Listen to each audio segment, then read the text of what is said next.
Om Namo Bhagavate Vasudevaya. Om Namo Bhagavate Vasudevaya. Say these all together. Narayana Namaskritya Naram Chaiva Narottamam Devim Saraswatim Vyasam Tato Jayamudirayat Nashta Prayeshu Abhadreshu Nityam Bhagavata Sevaya Bhagavati Uttama Shloke Bhaktir Bhavati Naishtaki Om Ajnana Timirandasya Gyananjana Shalakaya Chakshurum Militanyena Tasmai Shri Guruve Namaha. Jai. So, welcome everyone this morning to Srimad Bhagavatam class. We're starting a new canto today, Canto 8. And we're starting with chapter 1. We'll do 1 to 16. This chapter is called The Manus, Administrators of the Universe. So we'll read the translations. Start.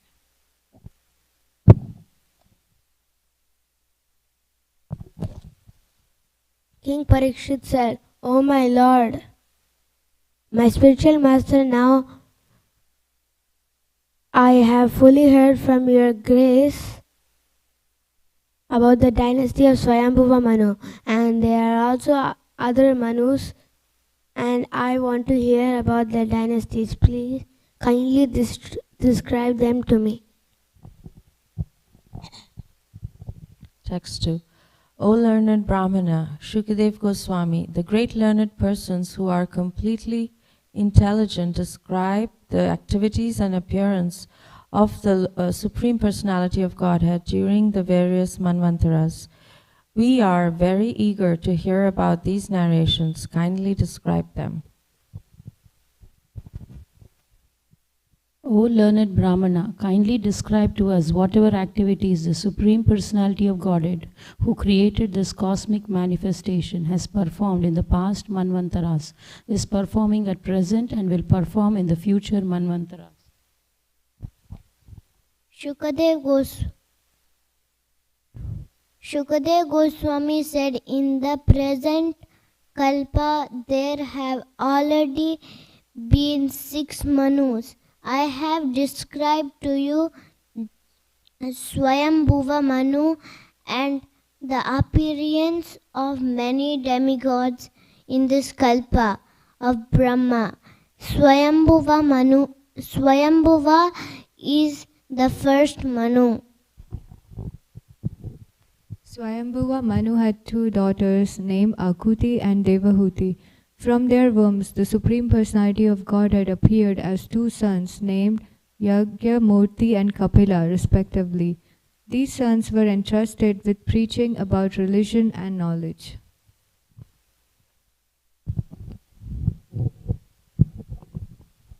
O best of Gurus, I have already described in the 3rd canto the activities of Kapila, the son of Devahuti. Now I shall describe the activities of Yagnapati, the son of Akuti.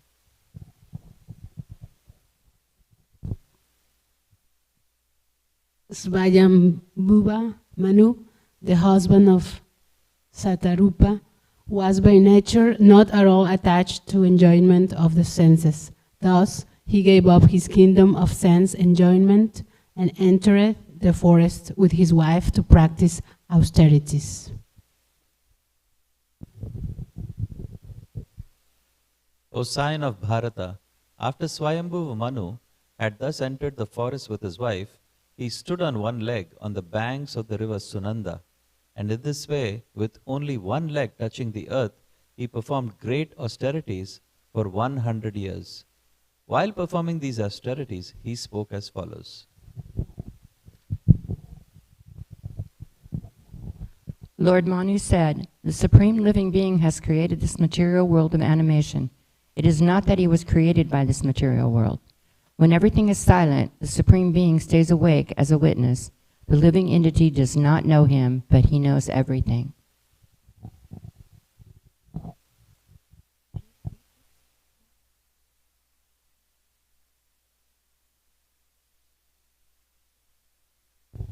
Within this universe, the Supreme Personality of Godhead in his super soul feature is present everywhere, wherever there are animate or inanimate beings.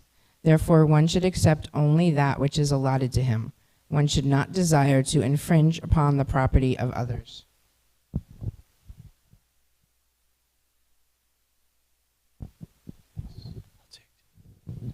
Although the Supreme Personality of Godhead constantly watches the activities of the world, no one sees him. However, one should not think that because no one sees him, he does not see, for his power to see is never diminished. Therefore, everyone should worship the Supersoul, who always stays with the individual soul as a friend. The Supreme Personality of Godhead has no beginning, no end, and no middle. Nor does he belong to a particular person or nation. He has no inside or outside. The dualities found within this material world, such as beginning and end, mine and theirs, are all absent from the personality of the Lord, Supreme Lord. The universe which emanates from him is another feature of the Lord. Therefore, the Supreme Lord is the ultimate truth, and he is complete in greatness. Text 13. The entire cosmic manifestation is the body of the Supreme Personality of Godhead, the Absolute Truth, who has millions of names and unlimited potencies. He is self-effulgent, unborn, and changeless. He is the beginning of everything, but he has no beginning, because he has created this cosmic manifestation by his external energy. The universe appears to be created, maintained, and annihilated by him. Nonetheless, he remains inactive in his spiritual energy and is untouched by the activities of material energy. Therefore, to enable people to reach the stage of activities that are not tinged by fruitive results, great saints first engage people in fruitive activities. For unless one begins by performing activities as recommended in the Shastras, one cannot reach the stage of liberation, or activities that produce no reactions.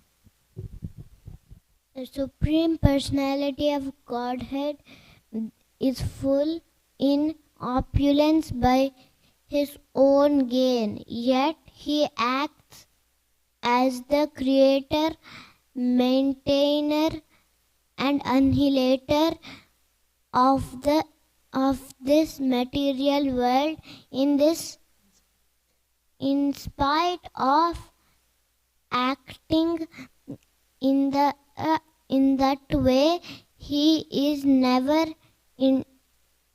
entangled. Hence, devotees who follow in his footsteps are also never entangled. Last one. The Supreme Personality of Godhead Krishna works just like an ordinary human being, yet he does not desire to enjoy the fruits of work. He is full in knowledge, free from material desires and diversions, and completely independent. As the Supreme Teacher of human society, he teaches his own way of activities, and thus he inaugurates the real path of religion. I request everyone to follow him. Jai, thank you. So here we're seeing a little bit about the thought processes of Swayambhuva Manu. So this is, well, in the introduction, Shukadeva Goswami is asking about the other Manus, because he's already actually heard so much about Swayambhuva Manu and his descendants.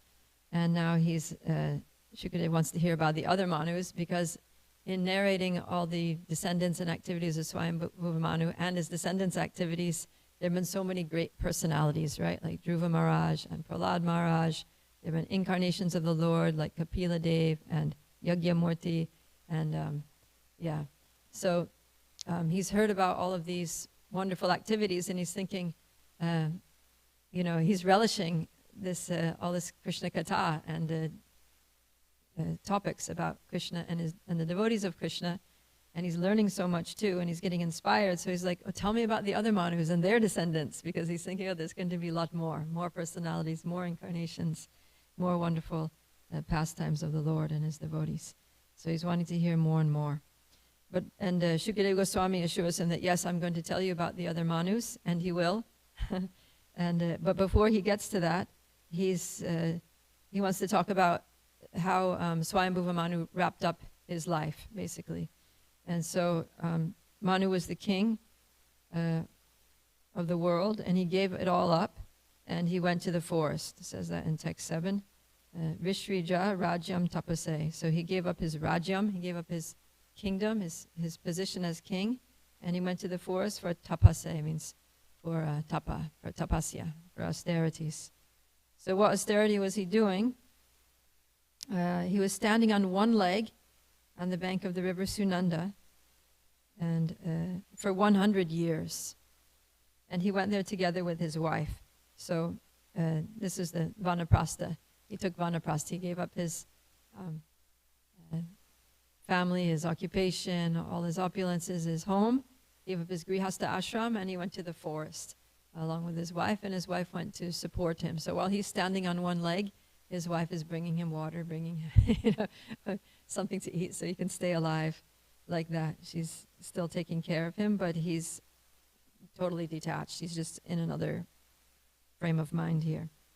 And so we get to see what his frame of mind is because he's speaking. And Vishwanath Chakravarti Thakur says that it's not like he's giving a lecture to his wife or to any of the sages there in the forest that might be gathered around or anything, but he's just kind of like muttering to himself. He's reflecting on all that he's learned from gurus, sadhus, and shastra over the course of his life. And, we can see here that he's literally like practically quoting some verses from scripture. For example, text 10 is basically mantra 1 of Sri Ishopanishad. He says, Atma vasyamidam vishvam yat kinchid jagatam jagat tena tyaktena bunjita magrida kasyasviddanam. So it's the same exact verse. First line is a little different, but meaning is the same. So he's just reciting some verses. It's like now we might learn some Bhagavad Gita shlokas or Bhagavatam verses, and then later, when you're sitting in a quiet place, let's say you go to Vrindavan and you're just sitting there at the foot of Govardhan Hill and you're trying to, be spiritual. So you might be chanting Hare Krishna mantra, singing some devotional songs that you've learned, maybe reciting some shlokas that you remembered and reflecting on them. And that's basically what he's doing. He's gone to a holy place, he's doing some austerities, he's basically alone, doesn't have anything else to do, and he's just absorbing himself and reflecting on some prayers and verses and teachings that he's gathered over the years. So it's very sweet, very peaceful, very beautiful. And in these verses, he's glorifying the Lord in so many ways.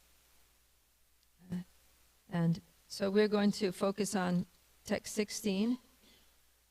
We'll read the Sanskrit for this verse and the purport, and then we'll focus on the ways that he's glorifying the Lord in this verse. Text 16. Samhita looks like a long one. Tam ihamanam nirahankritam buddham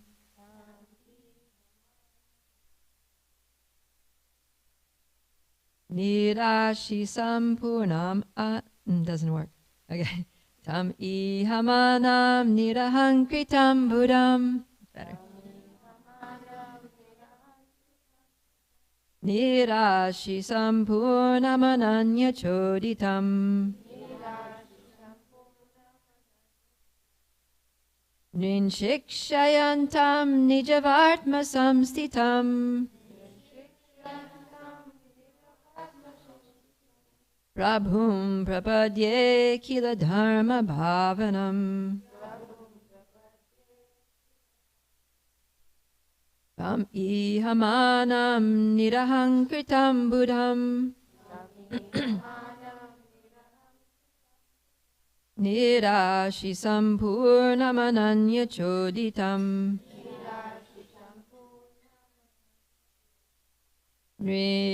Nrin shikshayantam nijavartma samstitam. Prabhum prapadye kila dharma bhavanam. Yeah.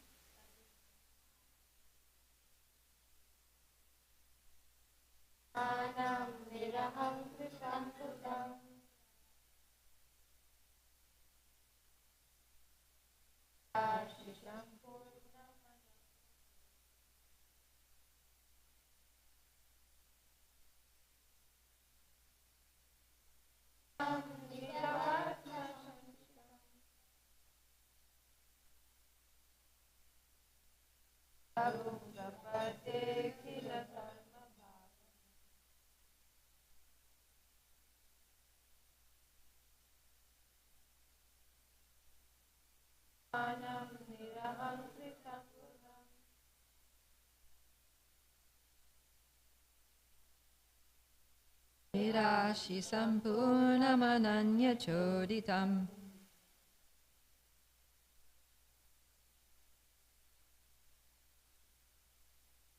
Nrin shikshayantam nijavatma samstitam.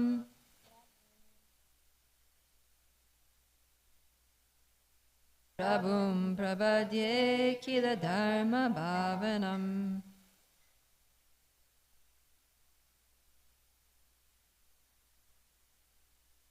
Ami hamanam nirahankritam buddham.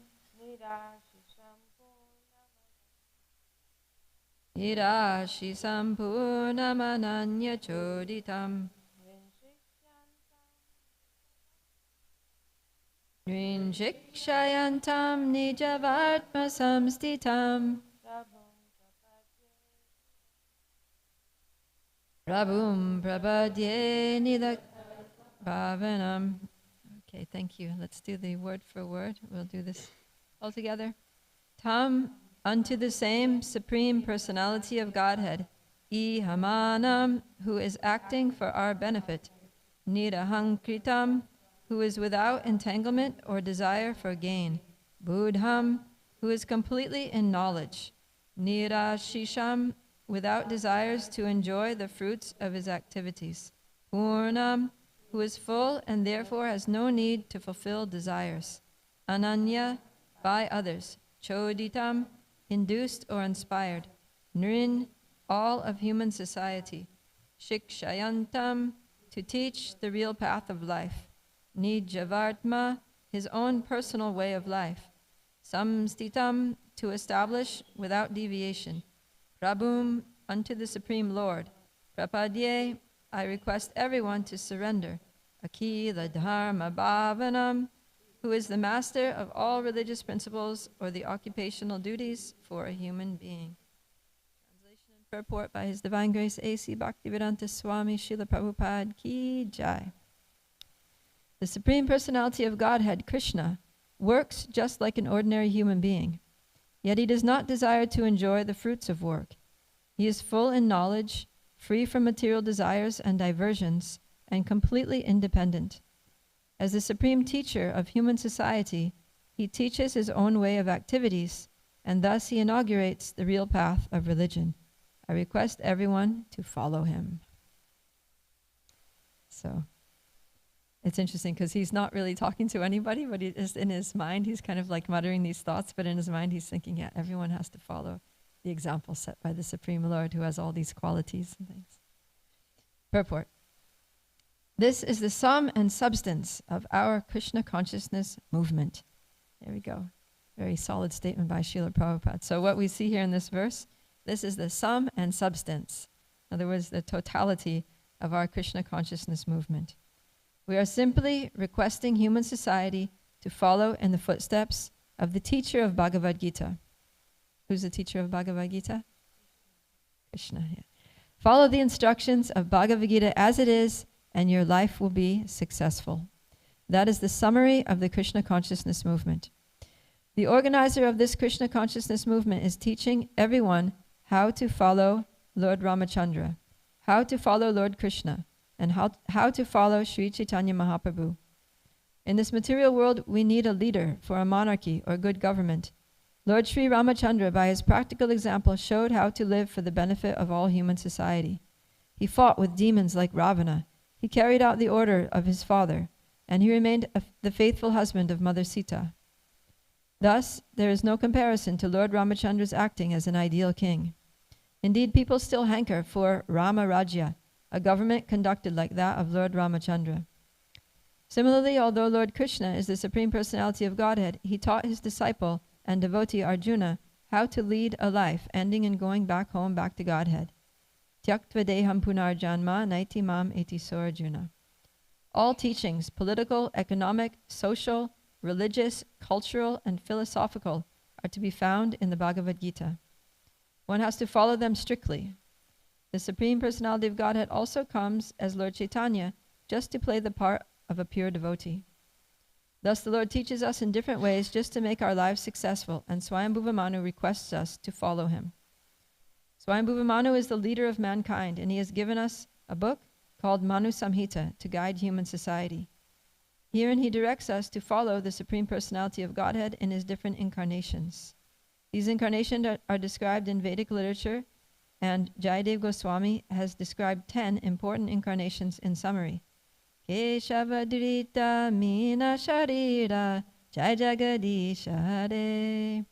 Keshavadrita Narahari Rupa Jaya Jagadisha Hare. Keshavadrita Buddha Sharira Jai Jagadisha Hare, etc. Swayambhuva Manu instructs us to follow the instructions of God's incarnations, especially Krishna's instructions of Bhagavad Gita as it is.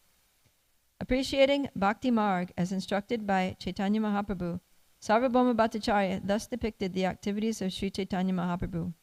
Vairagya Vidya Nija Bhakti Yoga Shikshartameka Purusha Purana Shri Krishna Chaitanya Sharira Dhari Kripam Bhudiryastamaham Prapadye. Let me take shelter of the Supreme Personality of Godhead, Sri Krishna, who has descended in the form of Lord Chaitanya Mahaprabhu to teach us real knowledge, his devotional service, and detachment from whatever does not foster Krishna consciousness. He has descended because he is an ocean of transcendental mercy. Let me surrender unto his lotus feet. That's from Chaitanya Chandrodaya Natakam 674. In this age of Kali, people cannot follow the instructions of the Supreme Personality of Godhead, and therefore the Lord himself takes the part of Sri Krishna Chaitanya to teach personally how to become Krishna conscious. He asks everyone to follow him and become a guru to deliver the fallen souls of Kali Yuga. Yade deka tareka Krishna upadesh amara gaya guru hai tara edesh. Instruct everyone to follow the orders of Lord Sri Krishna as they are given in Bhagavad Gita and Srimad Bhagavatam. In this way, become a spiritual master and try to liberate everyone in this land. Chaitanya Charitamrita Madhya 7:128. The coherent purpose of Lord Ramachandra, Lord Krishna, and Lord Chaitanya Mahaprabhu is to teach human society how to be happy by following the instructions of the Supreme Lord. Srila Prabhupada Ki Jai. Oh, it's a very, very important verse. Prabhupada says the sum and substance of the Krishna consciousness movement. And so what Swayambhuva Manu is saying here is that when Krishna comes in the form of a human being, right, ihamanam means that he comes like a manava janma. He takes birth apparently as an ordinary human being. He sets the example for all of us to follow. And there are different ways that he does this. So first of all, Swayambhuva Manu is listing different qualities that the Lord has that we're meant to follow.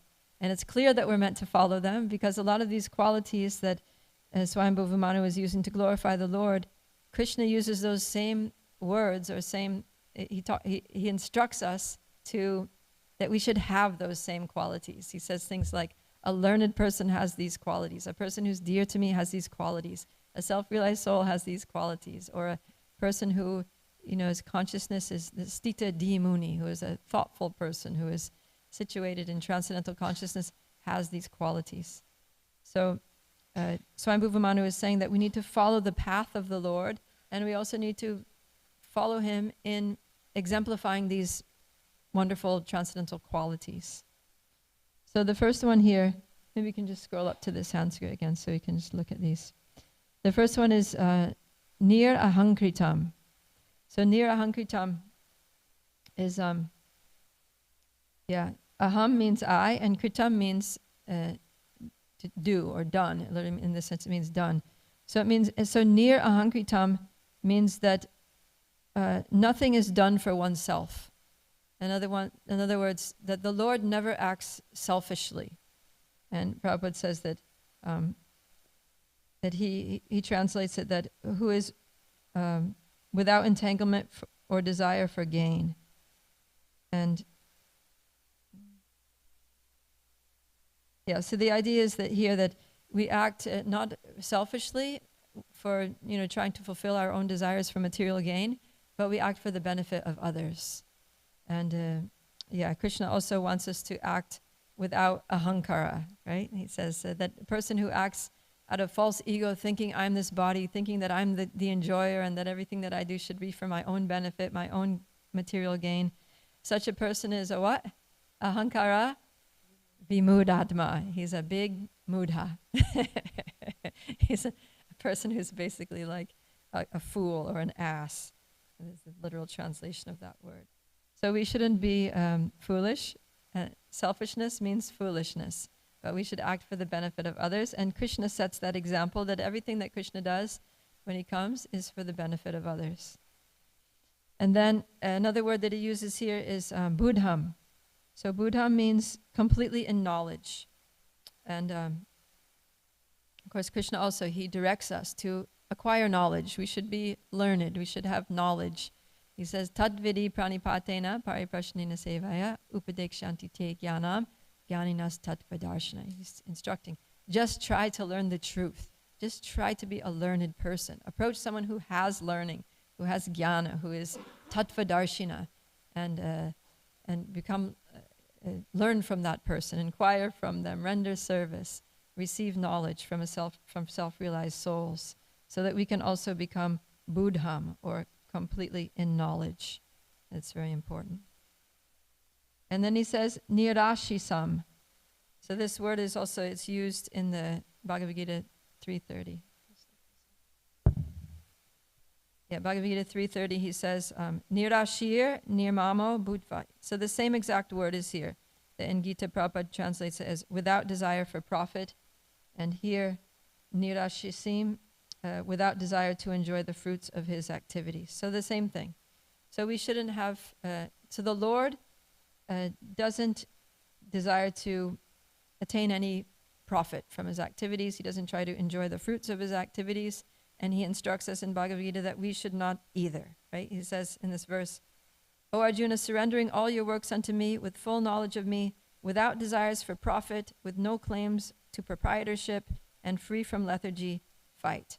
So we should perform our duties, live our lives in a way that is nirashir, without any desire for material profit. And then he says purnam. So purnam means complete. And of course there's the verse from Ishopanishad, Om Purnam Adam Purnam Idam Purnat Purnam Udachite Purnasya Purnam Adaya Purnam Eva Vishishite. That the Lord is Purnam, he's perfect and complete, and also that everything that emanates from the Lord is also perfect and complete. And so because we've emanated from the Lord, we are also Purnam, we're also complete in ourselves. And we should, if we actually realize ourselves, to the extent that we realize ourselves, we are going to feel that completeness, right? And Prabhupada's commentary on that verse from Ishopanishad, he says that all feelings of incompleteness that we may have are due to incomplete understanding of the complete whole. So if we're feeling emptiness, or lacking, or that we need something, dissatisfaction, any kind of dissatisfaction in our lives, it's because we don't have complete understanding of Krishna and Krishna's plan and Krishna's will for us, etc. So when we're actually self-realized, we're also going to feel purnam. We're going to be fully satisfied. And Krishna also talks about this in the Bhagavad Gita, 270. He says, a person who is not disturbed by the incessant flow of desires that enter like rivers into the ocean, which is ever being filled but is always still, can alone achieve peace, and not the man who strives to satisfy such desires. So a person who's in knowledge, a self-realized soul, is deep, like the ocean. And the ocean, because of its depth, is always steady. It doesn't overflow its boundaries. It doesn't, it's always like basically a steady water level, even though rivers are flowing into it. So even though some desires might come into the mind, so there may be kama, right? It says, tadvat kama yam pravishanti sarve. So he says that desires may come into the mind, but a person, the self-realized soul, doesn't become a kama kami. He says, sashantim apnoti na kama kami. So desires are there, kama is there, but the devotee is not a kama kami. In other words, devotee doesn't desire to fulfill those desires. So he experiences desires, makes a mental note of those desires, but doesn't desire to fulfill the desires. Just lets them come and go. Just lets the desires come into the mind and go out, or they just come in and they become dovetailed in the practice of Krishna consciousness. Right? In the same way, these rivers flow in, and they don't agitate the ocean by entering. They just merge with the ocean and become part of that ocean's water. Right? They take on the qualities of the ocean. They enter as fresh water, but then they become salt water, and they just become part of the ocean. So in the same way, some desires might come into the mind, but they get spiritualized by dint of one's pure Krishna consciousness, and then they just get dovetailed into the service of the Lord. They become impetuses to serve the Lord, take shelter of the Lord, be more Krishna conscious. So that's the idea here of Purnam. And then we can be complete, because we never feel any lacking, because we're totally fulfilled and satisfied. And then he says, this is a very interesting one, he says, Ananya Choditam. So Choditam means inspiration. Early Gayatri Mantra ends with the word prachodayat, let me be inspired. So Choditam means inspired. And he says Ananya Choditam. So Anya means others, and means not. So it literally means that without being inspired by others. So what does this mean, that we're not inspired? Does it mean that Krishna is not inspired and that we also should not be inspired by anyone else? No, but it means that we should be self-inspired, right? And the way that Prabhupada translates this is, where is it here? Completely independent, that the Lord is independent. In other words, he can do all the things that he needs to do without being induced or inspired by some outside source, by anyone else. He doesn't need anyone to inspire him. He's going to do his things anyway, independently. He takes initiative. So as devotees too, we know what we need to do, and we just need to do it, right? We just need to be determined, take initiative, start something, just do something wonderful. Prabhupada would say, do something wonderful for Krishna. And of course, in the beginning, we may need some inducement or some inspiration, and that's basically Vaidhi Sadhana Bhakti, right? We don't have a taste, we don't have attraction for serving, for chanting, we don't particularly feel inspired to do anything wonderful for Krishna, because we're still caught up in our own, bodily concept of life and all of our little things that we think we need for that. So we need to be pushed a little bit to do something, to serve the Lord. But then we shouldn't stay at that level. We need to advance and come and by serving, develop that natural attraction, so that we don't need somebody to wake us up in the morning and remind us to chant our rounds and get on our case because we're late for our service, or or just think of Krishna, or just remember Krishna.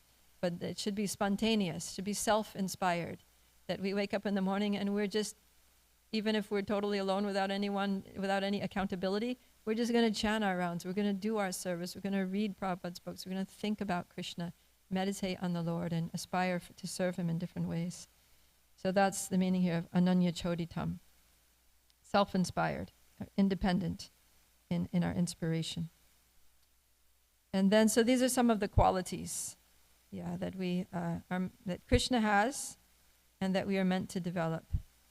And this idea of independent also is spoken about. Krishna speaks about in the Bhagavad Gita, text 4:20.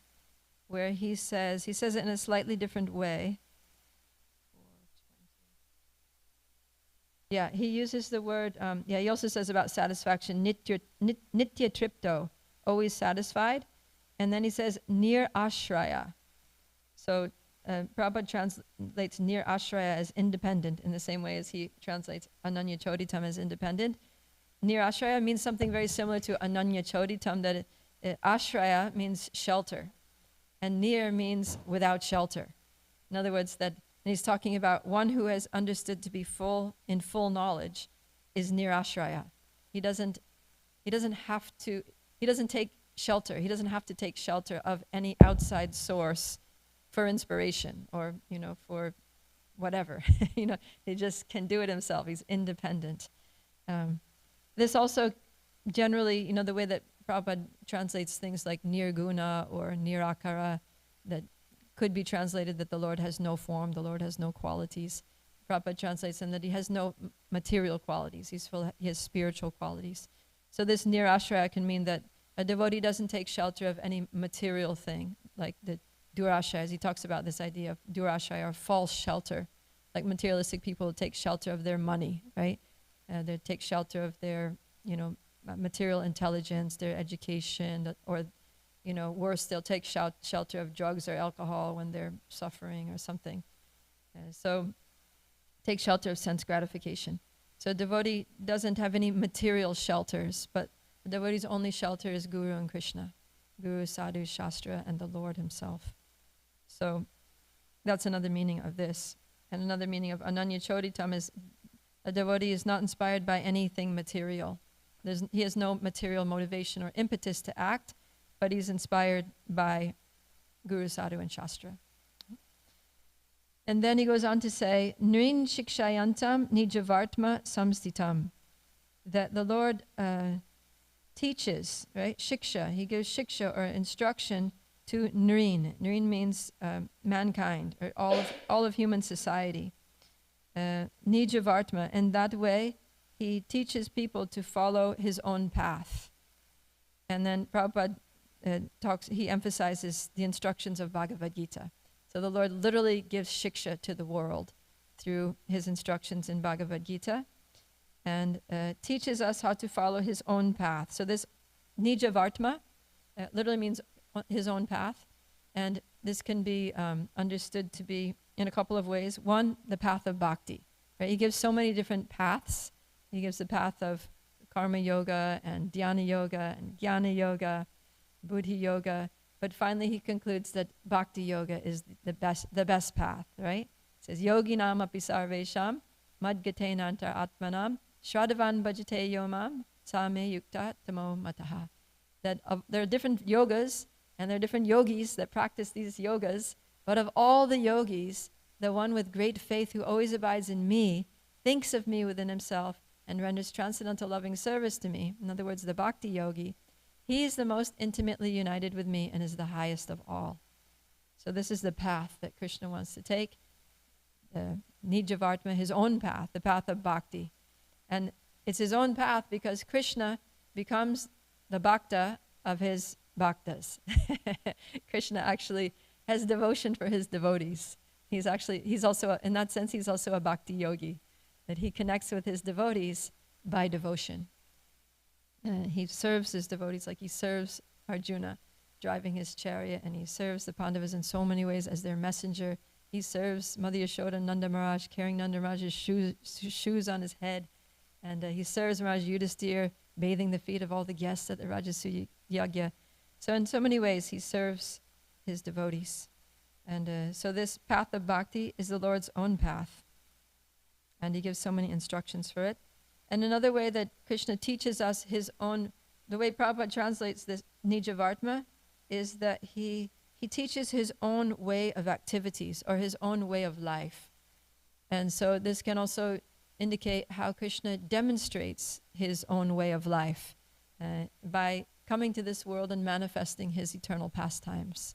Right? He comes and he shows us his Vraj Leela. He shows us his Dwarka Leela. And Lord Ramachandra comes and shows us Ram Leela. And by observing and learning from those Leelas, we learn how to act, because Krishna, he teaches by his example. He's the original acharya, and he emphasizes this principle of acharya, right? Like teaching by example. In Bhagavad Gita, he says, Yat yat acharati shreshtas, tat tat eve taro jana, sayat pramanam kurute, lokas tad anuvartate. That whatever action a great person performs, common people follow. And in that section, he says that, therefore I do my duties. Because if I didn't perform my work, then people would follow my example, and they would just be lazy and lethargic, and idle's mind is a devil's workshop. They would be engaged in all kinds of nefarious activities and go to hell. So because I'm respected and looked upon as a leader, he was the king of Dwarka after all, and even people who didn't know him as the Supreme Personality of Godhead, they had to respect him as a great leader, even politically, in the world. And of course, definitely by his activities and his character, he had to be regarded as a great personality. So he's saying, I don't need to do anything. I'm God. I'm independent. I actually have no duty to perform, no obligations, but still I act to set the example for others to follow. So we can learn by Krishna's example, by his instructions in Bhagavad Gita. And Krishna says that this Bhagavad Gita contains all teachings, political, economic, social, religious, cultural, and philosophical. So everything that we need to know about how to live in this world and all the different facets of human society, human interaction, it's there in the Bhagavad Gita. It's complete science of how to live in this world in such a way that we can go back to Godhead at the end. And then Lord Ramachandra, in his pastimes, he set the example of how to be the ideal son.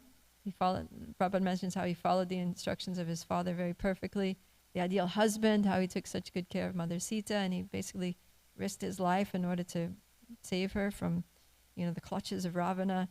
And then as an ideal king, he ruled the citizens just as if they were his children, with love and affection and care, very responsible. And then also Lord Chaitanya. So Lord Chaitanya set the example for us of the ideal devotee, how to serve Krishna, especially in the age of Kali, this age that we're in, the age of darkness, where it's very difficult to do anything. Lord Chaitanya came and gave us the Yuga Dharma of chanting Hare Krishna, Krishna Krishna, Hare Hare, Hare Rama, Rama Rama, Hare Hare, chanting the holy names of the Lord, how to chant them, Trinadapi Sunichena. He gave us the Shikshastakam, his instructions, how to chant in a humble state of mind, more tolerant than a tree, devoid of all sense of prestige, but always offering all respects to others. In that state of mind, with that attitude, we can chant the holy names constantly. And he also showed us by his own activities how to, the importance of giving this process to others, sharing the holy names with others. And beyond that, in a more sort of esoteric way, he taught us the path of spontaneous devotion. He taught us the Ragamarg of Bhakti, how to be absorbed in Krishna Smaranam, how to follow in the footsteps of the gopis of Vrindavan, because he had that mood of Srimati Radharani, remembering Krishna, feeling separation from the Lord, being absorbed in Vrindavan, Braj Leela, like that. So we're also meant to follow. We're meant to follow in the qualities. We're meant to aspire for and try to imbibe these transcendental qualities of the Lord that are mentioned in the first couple of lines. And then also we're meant to learn from the pastimes of the Lord and follow his example. And also teach human society as the Lord did by our own way of life, right? So how do we do that? What are some ways that we can teach human society by our own way of life? Take the microphone.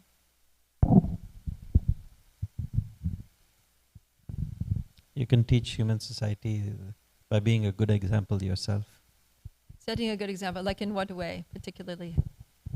How you conduct yourself, how you are regulated, how you practice, how you treat others based on principles of Shastra, how you act, when even there are provoking situations, how you act based on Shastra, how you conduct yourself, especially when dealing with members of the society at large. Like you see the Goswamis of Vrindavan, they would deal with the Brajvasis at who are at different levels. So there's many ways, but primarily you can preach even without speaking a word. Exactly. I just wanted to say that. Yeah, and sometimes, thank you. And sometimes that's the most powerful preaching, right? It's even like raising children. It's like they don't listen to what you say, but they do what you do. They learn by imitation. So people are generally wired like that. That we follow an example, and we learn by imitation. So when we demonstrate good qualities, when we put those good qualities like humility and tolerance and compassion and forgiveness into action, and people can observe, oh, what humility looks like, what tolerance looks like, then it's a very powerful lesson. We can teach that. It's much more powerful than just saying you need to be tolerant, you know. But when they see how we're tolerating a provoking situation, that's a very powerful learning experience.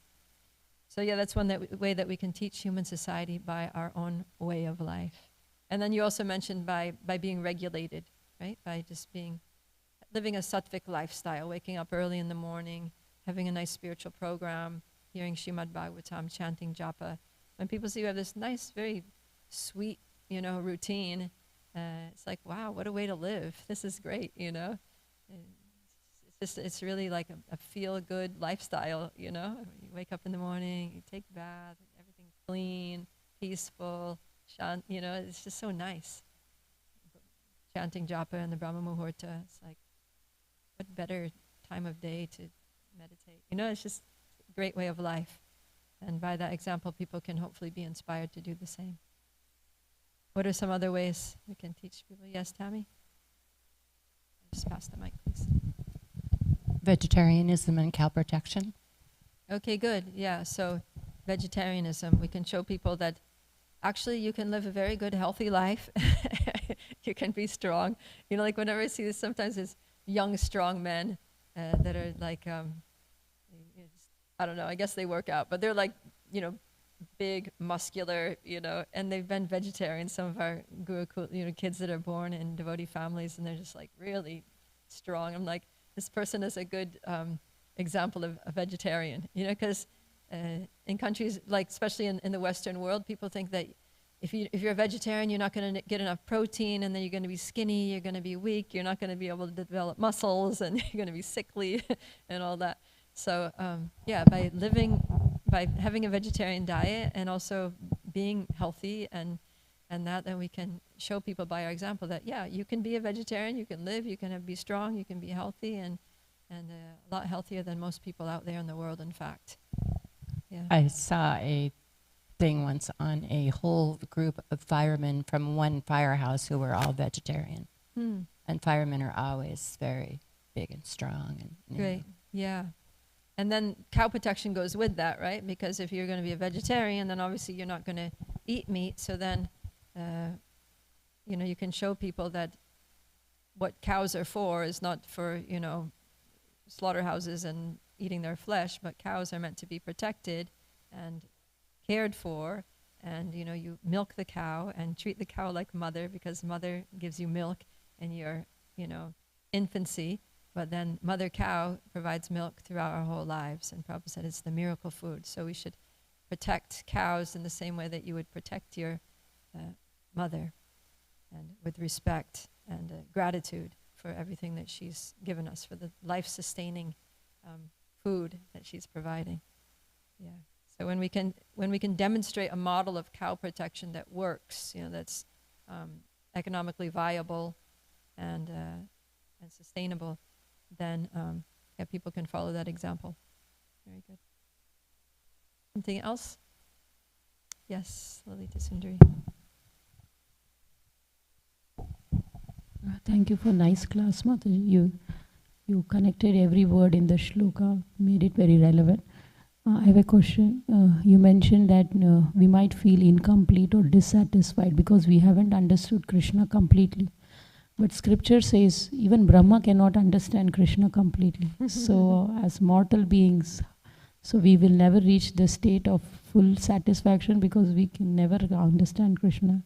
So how do we reconcile this? Yeah, I mean, the reconciliation is that complete understanding of the complete whole, or Krishna, means understanding that he's unlimited and inconceivable by our intelligence, right? That's part of the complete understanding, is completely understanding that we can never completely understand him. and that's one of his wonderful qualities, right? And that also speaks to our relationship with Krishna, that he's great and we're small, right? He's infinite and we're infinitesimal. And also understanding that Krishna is unlimited is going to give us that satisfaction, understanding that he has unlimited capacity to satisfy us, to provide for us, to maintain us. And so that's going to induce us to surrender fully to him and fully accept him as our maintainer, fully accept him as our protector, because he has unlimited capacity to maintain us, to provide for us. He has unlimited capacity to protect us. And so understanding that we can never completely understand him because he's unlimited should induce us to surrender to him and help us revive our relationship with him. And then that relationship with Krishna is what gives us the satisfaction, right? We can only be satisfied by a relationship with the unlimited Supreme Person, right? There's one famous theologian and mathematician, Blaise Pascal, and he once said famously that within the heart of every soul, there's a God-shaped vacuum. In other words, there's an empty space that is God-shaped, which means it's unlimited. And we try to fill it up with so many limited things, right? A new house, new car, money, food, relationships, all these, we try to throw all these limited things into that space, but because it's unlimited, it's like a bottomless pit. It can never be filled by limited things. So no matter how many material amenities we have in our lives, we're always going to feel unsatisfied because they're all limited.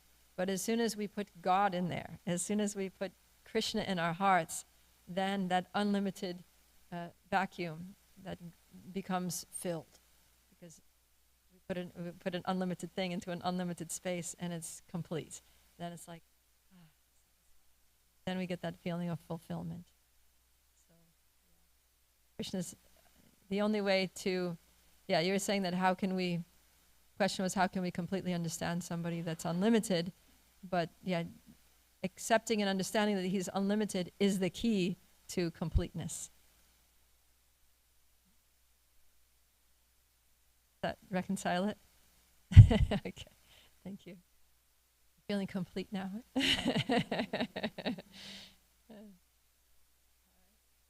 Anything else? Okay, so we're at time. We'll wrap it up here. Grantaraj Srimad Bhagavatam ki jai, Srila Prabhupada ki jai, Gaura Premanandi Hari Hari Bo. Thank you all very much.